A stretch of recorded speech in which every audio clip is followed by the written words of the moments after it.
Justice VR Krishna Iyer గారు, justice NL ఉంటాల్వియా గారు 1976లో ఇచ్చిన తీర్పు. ఈ తీర్పు ఇది ఎందుకు ముఖ్యమైందంటే కార్మికులకు సంబంధించిన హక్కుల్ని, వాళ్ళకు సంబంధించిన బోనస్ని రక్షించింది. కార్మికులు బోనస్ని పొందే హక్కు ఉందని చెప్పి ఈ తీర్పులో వెల్లడైంది. జస్టిస్ విఆర్ కృష్ణయ్య గారు అతి గొప్ప న్యాయమూర్తి.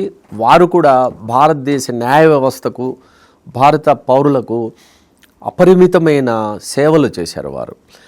ఇది ఈ కేసును కనుక మనం చూసేటట్టయితే ముంబై కామర్గ్ సభ వర్సెస్ అబ్దుల్లాభాయ్ ఫైజుల్లాభాయ్కి సంబంధించిన కేసు ఇది.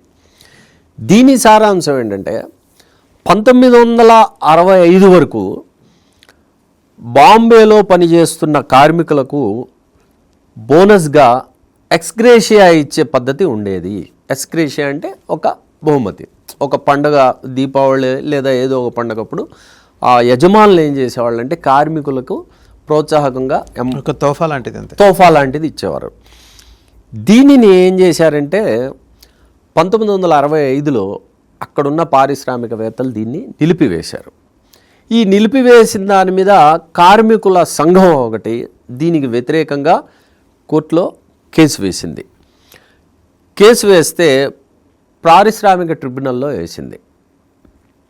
కేసు వేస్తే ఈ ట్రిబ్యునల్ ఏం చెప్పిందంటే ఇది రెస్ జుడికేటా అంటే ఒకే అంశాన్ని రెండవసారి మళ్ళీ కేసు వేయటం.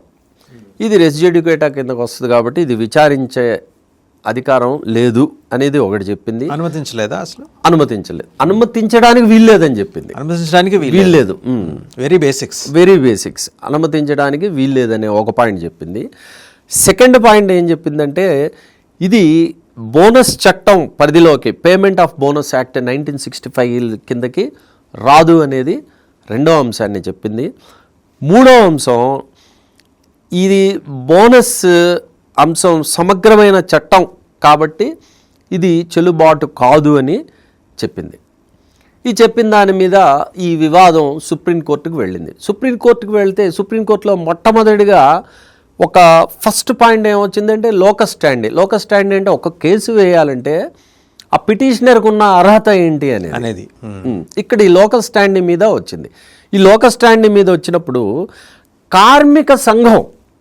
కార్మిక సంఘానికి లోకల్ స్టాండింగ్ ఉంది. కార్మిక సంఘం తనకు సంబంధించిన మొత్తం కార్మికుల తరఫు నుంచి కేసు వేయవచ్చు అనేది ఒక సిద్ధాంతం అనేది క్రియేట్ అయింది. తర్వాత ఇంకో రెండో అంశం ఏంటంటే బోనస్కి సంబంధించిన చట్టం, పేమెంట్ ఆఫ్ బోనస్ యాక్ట్ 1965. ఇది బోనస్ను మాత్రమే నియంత్రించడానికి పుట్టింది. ఎక్స్గ్రేషియా గురించి దీనిలో ఏ విధమైనటువంటి అంశం ప్రతిపాదించలేదు కాబట్టి ఈ కస్టమరీ బోనస్ని కానీ లేదా కాంట్రాక్చువల్ బోనస్ని కానీ బోనస్ యాక్ట్ నిషేధించలేదు కాబట్టి కార్మికులు ఎక్స్గ్రేషియాకి వీళ్ళు అర్హులు, వీరికి ఎక్స్గ్రేషియా ఇవ్వాలి అని సుప్రీంకోర్టు ఒక తీర్పుని ఇవ్వడం ద్వారా ఇది భారతీయుల కార్మిక చట్టంలో ఒక మైలురాయి అయింది. ఏ విధంగా మైలురాయి అయిందంటే ఈ కస్టమరీ బోనస్ అంటే తరతరాలుగా ఆచార వ్యవహారంగా వస్తున్నది కస్టమరీ బోనస్. దీనికి అధికారపూర్వకంగా కోర్టుల్లో ఒక గుర్తింపు లభించింది. గుర్తింపు లభించడం ఒక అంశం. రెండవ అంశం వచ్చేసి లోకస్ స్టాండింగ్.